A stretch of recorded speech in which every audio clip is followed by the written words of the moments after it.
नमस्कार साथियों, आज है 5 नवंबर 2024 और एक डिपार्टमेंटली वैकेंसी आई है वेस्टर्न रेलवे के लिए।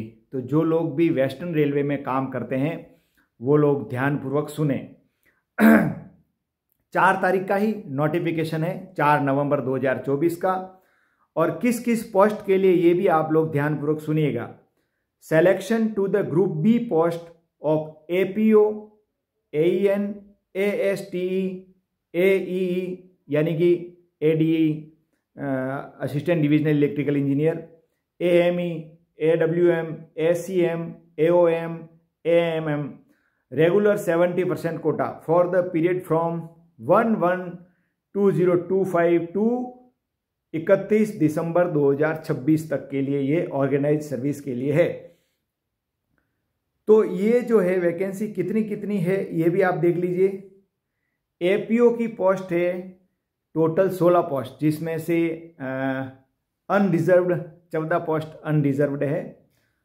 और सिविल इंजीनियरिंग एईएन की 51 पोस्ट है और अनरिजर्व्ड की, और टोटल 59 पोस्ट है। एएसटीई की टोटल 13 पोस्ट है। AEE यानी कि ADE की टोटल 15 पोस्ट है। AME और AWM की 12 पोस्ट है। और AOM की 12 पोस्ट है। ACM की 11 पोस्ट है। AMM स्टोर्स की 8 पोस्ट है। इस प्रकार ये बहुत सारी वैकेंसी जो निकली है, ये आप अपनी अपनी योग्यता के अनुसार फॉर्म भरिए। नोटिफिकेशन 4 नवंबर को जारी हो गया है और इसमें सारी योग्यता, एबिलिटीज़, जो एलिजिबिलिटी है, वो क्या क्या क्राइटेरिया चाहिए, उसके लिए आप जब वो नोटिफिकेशन पूरा पढ़ेंगे तो आपको सब मालूम पड़ जाएगा। जिसके पास ये नोटिफिकेशन नहीं पहुंचा है वो मुझे ईमेल करेंगे तो मैं आपको भेज दूंगा।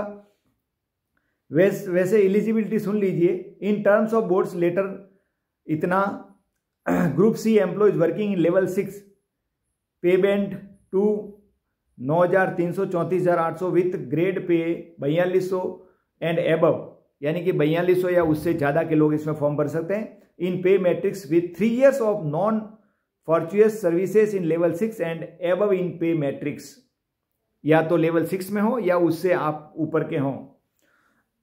एज ऑन 1/1/2025 वहाँ पे आपका ये होना चाहिए एलिजिबिलिटी। और इसमें क्या है देखते हैं। Selection to grade B post of APO के लिए अलग, यानी कि सबके लिए अलग अलग एलिजिबिलिटी क्राइटेरिया जो वो दिया हुआ है। जब आप उसको पूरा पढ़ेंगे तो आपको और भी आइडिया आ जाएगा क्या क्या इसमें चाहिए। और पेपर कैसा होगा वो भी सारा इसमें दिया हुआ है। तो ये पूरा जब आप सिलेबस क्या होगा ये भी दिया हुआ है। जब आप इसको पूरा पढ़ेंगे तो आपको समझ में आ जाएगा कि इसमें क्या क्या चाहिए। तो आप अवश्य इसमें फॉर्म भरिएगा। और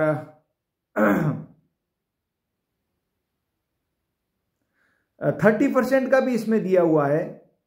30% का, जैसे एईएन का 30% वाला भी 25 पोस्ट है। एएसटी की 5 पोस्ट है। एई की 7 पोस्ट है। एएमई की 5 पोस्ट है। ये 30% वाला भी इसमें, यानी कि 30% का मतलब जो एज पर सीनियरिटी के हिसाब से बनते हैं उनके लिए भी है, और 70% वाले के लिए भी है। तो बहुत ही एक गोल्डन चांस है जो ऑफिसर रैंक में जाना चाहते हैं उसके लिए। तो फॉर्म फिलअप कीजिए पूरा पढ़ने के बाद, और अगर आपको इंटरेस्ट हो तो फॉर्म फिलअप करके आगे बढ़िए। कॉन्ग्रेचुलेशंस, धन्यवाद।